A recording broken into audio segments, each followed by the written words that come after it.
예수께서 사랑하시는 그 제자가 베드로에게 이르되 주님이시라 하니 시몬 베드로가 벗고 있다가 주님이라 하는 말을 듣고 겉옷을 두르니 바다로 뛰어내리더라.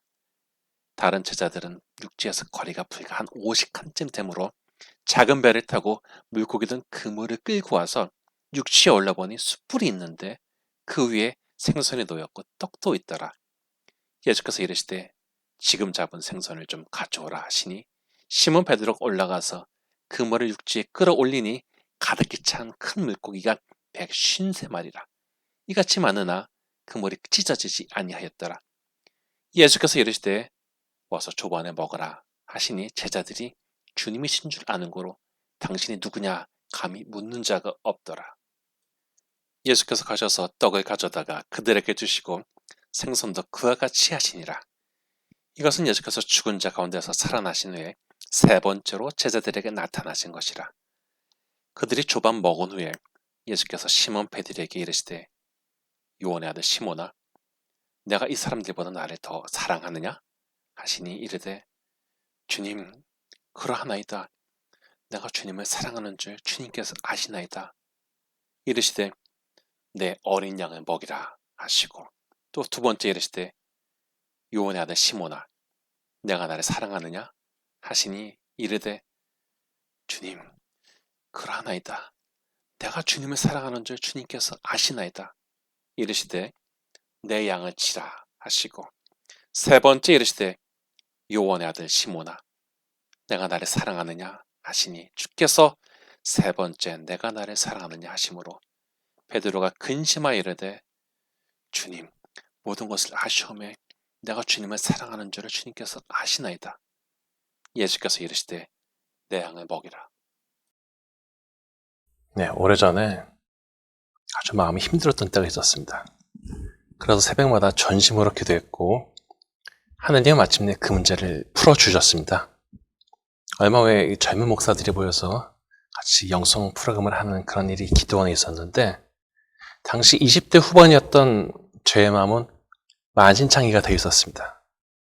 하나님의 사랑과 자비를 느끼기보다는 현실에 치이고 세상의 부당함에 마음이 상해 있었습니다. 나름대로 열심히 했다고 생각했는데 좌절감을 느꼈고 이 좌절은 무기력으로 변질되었습니다. 나중에 돌이켜 생각해 보니까 사람이 좌절을 겪을 때 가장 시험에 들기가 쉽고 이것이 무기력으로 변해버리면 정말 어려운 것이었습니다. 아마 여러분 중에서도 본인 스스로는 선을 가지고 수고했다고 생각하지만 현실에서 좌절을 겪고 이제는 좌절이 무기력으로 변해버리는 것을 경험하셨거나 겪고 있는 중에 있는 사람도 있을 것입니다.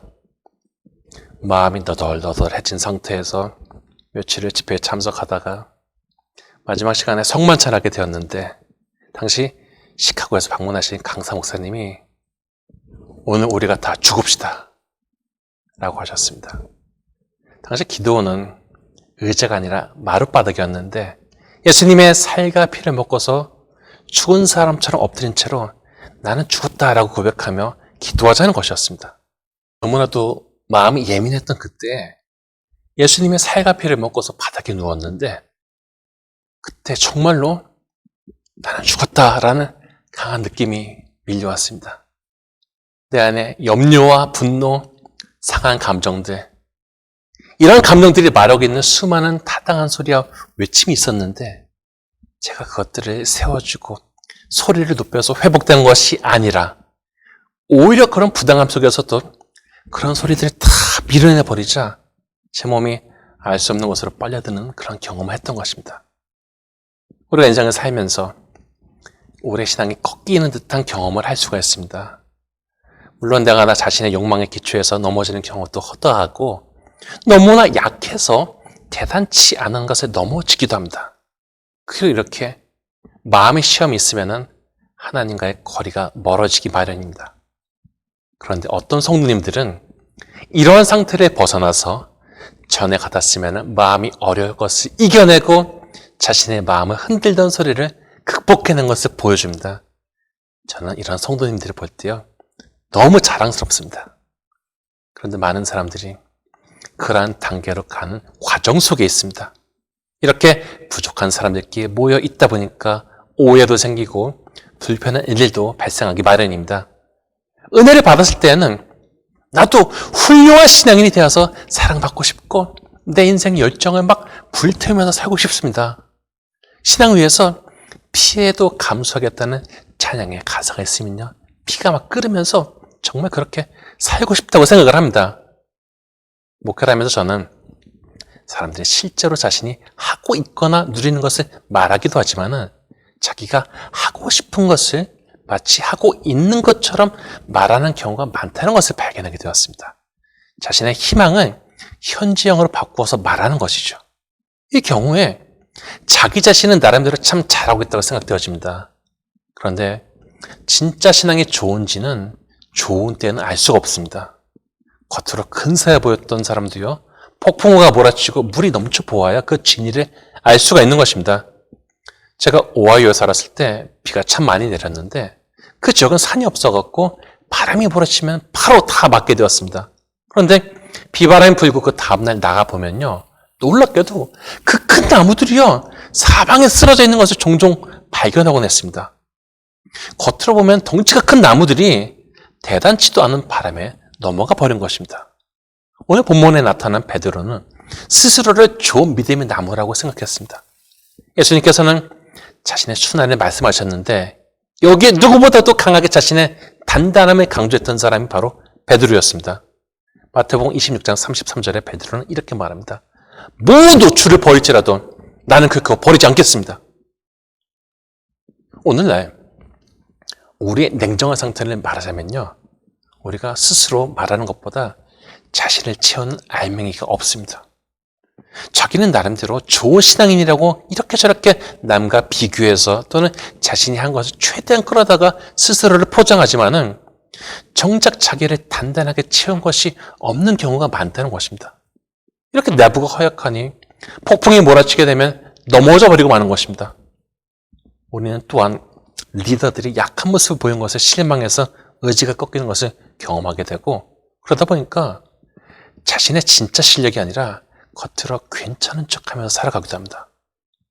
그런데 우리 안에 있는 양심은 우리 스스로를 보게 합니다. 하나님의 빛이 우리 자신의 어두움을 비추면서 한편으로는 부끄럽다는 생각을 하게 하고, 동시에 우리 대적인 사탄은 우리가 이런 수치에서 벗어나지 못하도록 더더욱 사슬로 끌어냅니다. 그 실력에 네가 무슨 그리스도이냐? 라는 것이죠. 요한복음 13장 37절에 보니까 베드로는 주를 위해서 내 목숨을 버리겠습니다 라고 합니다. 아마 베드로의 마음은 진심이었을 것입니다. 우리가 주를 위해서 헌신하겠다고 찬양하고 눈물을 흘리면서 기도하는 시간에 그 마음은 진심일 것입니다. 그러나 신앙은요, 순간의 진심만 가지고 되는 것이 아닙니다. 정말 어려움이 올 때 스스로를 지킬 만한 힘이 있어야 됩니다. 그러나 현실에서 그러한 힘을 얻은 사람은 많지 않습니다. 그렇다면 어떻게 해야 한단 말인가? 현실이 무섭고 당장 손해보는 것이 염려가 되는데 주님 앞에서 우리 모두는 부끄러운 모습을 가지고 있습니다. 자기 스스로는 잘해왔다고 생각하고 또 상당 부분 또 기만하고 과대인식하면서 사는 것이죠. 주를 위해서 목숨까지 걸겠다고 소리쳤던 베드로는 자신의 막아선 어린 여자종 앞에서 자기 살겠다고 예수님을 3번 부인하고 저주까지 했습니다. 그러니 마음속에 얼마나 큰 수치심과 자괴감이 스스로를 짓눌렀겠습니까? 예수님이 부활하신 것은 성경에 나타난 가장 기쁜 사건입니다. 그런데 베드로는 예수님의 부활 소식을 듣고 기뻐하기보다는 마음이 불편했습니다. 자신이 저지른 잘못이 있기 때문이었죠. 오늘날 예수님에 가까이 하고 싶은 마음도 있지만은 자신의 과거와 수치심 때문에 주님 옆에 가까이 나가지 못하는 수많은 연약한 영혼들이 있습니다. 다니엘서 12장 2절을 보면은 영생을 얻는 사람도 있고 수치를 당해서 영원히 부끄러움을 당할 자도 있을 것이라고 합니다. 여기에 덧대어서 많은 사람을 옳은 대로 돌아오게 한 자는 별과 같이 영원토록 빛나리라고 합니다. 우리 안에 약함으로 인해서 생긴 수치, 이 민망함, 이 어려움, 주님과의 거리, 이것을 깨어부수고 주님과 바로 연결하는 것이 주님의 부활이 우리에게 주시는 바로 그런 힘입니다. 베드로는 비록 주님을 실망시켰다는 자괴감이 힘들었지만은 부활하신 주님을 보고서 어떻게든 그 관계를 회복해야겠다는 의지를 가지고 있었습니다. 우리가 신앙생활을 하면서 때로는 주를 향한 열정이 불타오르기도 하지만은 때로는 사람을 통해서 어려움을 겪으면서 그것을 허용한 하나님에 대한 불편하고 섭섭한 마음이 들기도 합니다. 그러나 그럼에도 불구하고 그 관계를 회복하고 싶다는 영원의 불꽃을 꺼트려서는 안 됩니다. 작은 불이지만은 그 불꽃을 살려놓는 것이 우리를 다시 살리는 중요한 열쇠입니다. 예수님이 부활하신 후 제자들은 갈릴리로 가서 고기를 잡고 있었습니다. 배와 그물을 버리고 예수를 따라갔던 사람들이 다시 돌아가서 배와 그물을 잡은 것입니다. 그런데 예수님은 호숫가에 서서 고기가 있냐고 하시고 없다고 하자 그물을 배 오른편에 던지면 많이 잡힐 것이다 라고 하십니다. 그런데 거리가 멀어서 그랬는지 제자들은 이 사람이 예수님인 것을 알아보지 못했습니다. 그런데 정말 멀리서 이야기하는 사람의 말대로 하니까 고기가 많아서 그물을 들 수 없을 정도였습니다. 이 장면은요, 예수님이 제자들을 처음에 부르신 장면에 상기시킵니다. 예수님이 다시 시작하게 하신 것입니다. 이때 예수님이 사랑하고 있는 제자가 베드로에게 주님이시다! 라고 하자 베드로는 주님이시다는 말에 겉옷을 드러내 물로 뛰어내렸습니다. 배가 육지에 도착한 것도 아닌데 주님 앞에 빨리 나가고 싶다는 의지가 있었기에 이런 행동이 나온 것이죠. 비록 주님 앞에 민망하고 죄스럽고 부끄럽지만은 이렇게 부족하신 나를 찾아오신 예수님, 십자가의 고통, 수치와 모욕, 조롱과 생각할 수 없는 육체적 고통을 이겨내신 주님이 다시 찾아오셨음에 어떻게 해서라도 달려가서 자신의 과오를 씻고픈 의지와 회복의 소망이 읽혀지는 것입니다. 우리 주님은 부활의 주님이시고 때로는 우리의 연약함으로 인해서 끊어진 주님과의 죽어버린 관계를 다시 살리시는 분이십니다. 밤새 수고한 제자들을 위해서 예수님은 이미 숯불의 생선과 떡을 준비하셨습니다. 몸도 마음도 지친 제자들에게 예수님은 먼저 육적으로 채워주시고 이러한 채워짐 가운데 누구보다도 마음이 불편한 제자를 부르십니다. 이런 이야기는 구약에도 있습니다. 엘리야는 수백 명의 바알 선지자를 치고서 승리한 줄 알았는데 그런 상승감이 바로 이세벨의 위협에 의해서 꺾여버린 엄청난 좌절을 느끼게 되고 엄청난 피로와 무력감 속에 자기를 죽여달라고 합니다. 그러나 하나님은 사자를 보내어 엘리야를 먹이시고 쉬게 하시고 그를 보듬어 주십니다. 엘리야는 자신은 조상들보다 못하니 자기를 죽여달라고 하지만 이런 엘리야를 하나님께서 먹이시고 사명감을 회복시키셨기 때문에 그는 죽음을 보지 않고 세상을 떠나게 된 가장 영광스러운 임종을 맞이하게 되었습니다. 제가 학창시절에 남성중창단 생활을 상당히 오래 했는데 그때 저희가 처음 부른 노래가 병고 타고 가겠네라는 흑인 영가였습니다. 비루하고 비참한 최후가 아니라 영광 가운데 세상을 떠난 엘리야의 모습을 수많은 사람들이 사모했던 것입니다. 준비됐나 형제요? 그럼. 세상 떠날 준비됐나? 그럼. 그대 주님 뵙고 싶나? 그럼. 나 하늘병거 타고 주배로 가겠네. 누가 준비된 자입니까? 비록 좌절도 있었고 스스로의 연약함에 수치를 느끼기도 했지만 우리의 죽어버린 영혼을 다시 살리신 주님을 통해서 힘을 얻은 사람, 주님이 주신 삶을 의미 있게 살면서 자신 안에 싸움을 이기고 그 승리를 가지고 주님의 나라가 확장되는 것에 힘을 실어준 자랑스러운 성도이지 않겠습니까? 사망의 권세를 이기고 살아나신 예수님은 이제 그 마음과 소망이 죽어버린 제자들을 찾아가셔서 부활의 능력과 소망을 보여주셨습니다. 그래서 전에는 예수님이 잡히셨을 때 어째봐야 모르고 도망가기에 바빴던 제자들이 부활에 목격하고 거기에 성령을 받아서 이제는 자신들이 잡혀가도 당당히 맞서게 되었고 이것이 그들의 기쁨이요 자랑이 되었습니다. 사도행전 5장 41에서 42절을 보니 공에 끌려가서 예수를 전하지 말라고 협박당하고 채찍질을 당한 제자들이 돌아와서 한 일에 대해서 이렇게 적고 있습니다. 사도들은 그 이름을 위하여 능력을 받는 일에 합당한 자로 여기심을 기뻐하면서 공의 앞을 떠나니라. 그들이 날마다 성전에 있든지 집에 있든지 예수는 그리스도라고 가르치기와 전도하기를 그치지 아니하더라. 부활을 통해서 우린요, 조금 손해본 것만 세고 있거나 마음이 상한 것에만 잡혀있는 자가 아니라 오히려 신앙에서 손해보고 어려움을 겪는 것을 뛰어넘으시는 자가 되는 것이 진정한 믿음임을 알아야 합니다. 우리의 주님은요, 사명을 회복시키시고 죽은 자, 마음이 죽은 자도 살리시는 분이십니다.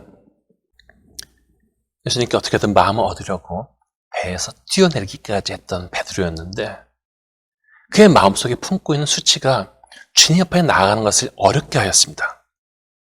모두가 식사를 마친 후에 예수님은 마음이 불편한 베드로, 주님 앞에 고개를 들기 어려운 제자에게 너 왜 그렇게 했냐라고 따지지 않으셨습니다. 예수님은 너 그때 이렇게 말해놓고 행동을 왜 그렇게 했냐라고 평가하거나 신문하지 않으셨습니다. 우리는 남과 불편한 일이 있으면요, 아주 디테일한 것도 다 생각해갖고 그 쏟은 말들을 다 비교, 분석, 평가합니다. 결론은 뭡니까? 그 사람 나쁜 사람이다 이지 않습니까? 그런데 주님은 베드로의 행동을 분석하시고 평가하신 것이 아니라 아주 근본적인 질문을 하십니다. 그것은 비록 베드로가 창피한 일도 경험하고 지금도 마음이 불편하지만은 예수님을 사랑하느냐는 것입니다. 우리도 주님 앞에서 자신이 저지른 잘못에 대해서 수천 가지도 넘는 변명을 할 것입니다. 그런데 어느 순간 성령은요, 우리에게 그런 변명이 의미 없는 것임을 알게 해주시고 순간 우리는 당황하게 되고 초조해하면서 마음이 짓눌림을 경험하게 됩니다. 주님이 우리에게 질문하시는 것은 우리의 수많은 변명을 듣고 싶어서가 아닙니다. 우리가 주님을 사랑하느냐는 것입니다. 비록 수치심에 짓눌린 베드로지만 예수님은 15절에 보니까 이 사람들보다 나를 더 사랑하느냐라고 하십니다. 여러분도 신앙생활을 하시면서 주님과의 관계 속에서 자신의 요청과 기대대로 일이 되지 않았으면 실망하기도 하고 충동한 유혹에 넘어가서 혹은 그럴 듯한 미혹에 넘어가서 실망시키는 일들을 저질렀을 것입니다. 그런데 주님의 질문은 여전히 주님을 남보다 더 많이 사랑하고 있냐는 것입니다. 여기에 대해서 베드로는 그렇다고 대답했고 예수님은 내 어린 양을 먹이라고 사명을 부여하십니다. 비록 베드로가 수치스러운 행적을 가졌지만은 예수님을 사랑한다는 고백을 들으시고 여전히 그가 주님의 일꾼임을 인정해 주시고 그에게 사명을 주신 것입니다. 성경에 나타난 사랑은 한 번 더 기회를 주는 것으로 나타납니다. 탕자가 건방지고 방탕하게 살았지만은 다시 돌아온 그 회심만으로도 그를 회복시키시고 다시 기회를 주신 아버지처럼 우리 주님은 주님 앞에서 다시 기회 얻기를 소망하는 그 마음을 쳐버리지 아니하십니다. 예수님은 베드로에게 확신을 주시기 위해서 같은 질문을 3번이나 반복하십니다.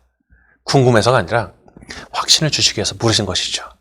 17절에 보니까 3번째 같은 질문을 들은 베드로는 예민해져서 근심이 생겼지만은 주님, 모든 것을 아시오매 제가 주님을 사랑하는 줄을 주님께서 아십니다. 라고 합니다.